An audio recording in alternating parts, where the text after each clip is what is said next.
Well, happened. it's only going to get worse. So, I think it's somewhat ironic that yesterday, there was a Commerce subcommittee meeting on the legislation for data breaches and notifications. But I just think a company like Anthem and many other companies fail to spend enough money to upgrade, their systems, their security, their firewalls. So there are things that they could do to prevent this from happening. I don't know for sure yet, but we do know that the hackers were able to gain access to their servers. So, when was the last time that they upgraded anything in terms of their IT security? Who does this affect? We don't know if anyone in New Jersey was actually affected because Anthem, from what we're trying to find out, Anthem has not told us. They're not saying how many people are where. Exactly. But people in New Jersey could be affected because there are affiliate companies through Anthem that are also, now been exposed. And that's about 67 million people. The 37 million people that are directly enrolled with Anthem are for sure have been affected. What do you mean by affiliate companies? Affiliate companies, third-party vendors that work with Anthem, doctors, hospital networks, things like that. So, what do we need? First off, if you're concerned that you might have been affected by this breach, what should you do immediately? You should get a copy of a credit report. Take a look at it. Obviously, look for any red flags, accounts that don't belong to you, addresses, recently added addresses that you have never lived at. So one of the things that the identity thieves do is they try to establish a completely new identity, and they'll use a different name, a different address, but they're going to use your social security number. So look at the report, and then, unfortunately, in today's day and world, you really need to be involved in a credit monitoring program that also has the resolution services, because people always say, Paul, what if I get the alert that somebody just tried to open up a credit card or multiple cards, or they're leasing a car or buying a house? So the average person doesn't know what to do. So make sure you have some type of resolution service that goes along with the credit monitoring. And I say it's unfortunate because the free services that are out there are just inadequate. So people are going to wind up having to pay anywhere from $10 to $20 a month for that service. But it's the world we live in. Yeah, tell me about a little more about these programs. These are not things that are offered through the government. These are not things that are offered those free, like what I did, the free fraud. The fraud alert, so if you've been affected, you might want to even go take it a step further and put a security freeze on your credit reports. And that means that no one, including you, would be able to gain access to your credit reports without first providing a PIN or a password. The fraud alert just says to creditors who are pulling your reports, go an extra step in terms of verifying that the person is who they say they are. How would a credit report help me? Even if someone stole my information yesterday, could they have, with the credit report? So that's where the monitoring comes in. The credit report is a snapshot in real time, and it might not help you if this is something that hasn't been reported yet. So that's where credit monitoring comes in.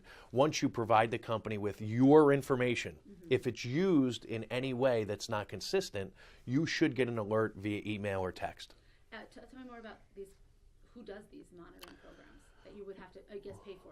Well, the shameless plug would be Better Qualified, certainly provides free credit reports along with a monitoring service that really is, ours is only like $6.95 a month. So again, anywhere from $7-8.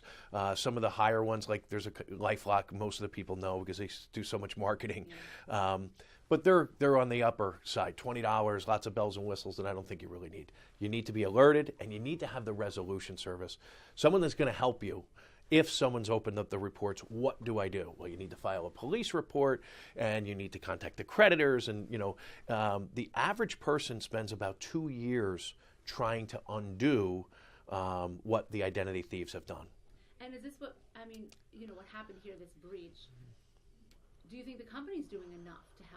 Do you think? No, I think one of the things that I try and champion, and the things that we talk about, are all of the companies thus far, in my opinion, have fallen short in notifying the clients, customers on time, and then don't just provide a one bureau credit report. There's 3 bureaus, and so for that very reason, they need a 3 bureau credit monitoring solution and service.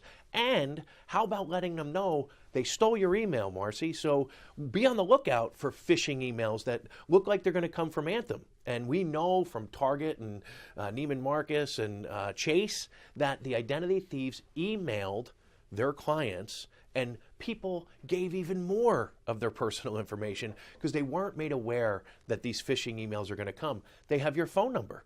So be on the lookout for phone calls. How you doing? This is Paul Oster from Anthem. Listen, we're just checking on our customers to make sure you're okay.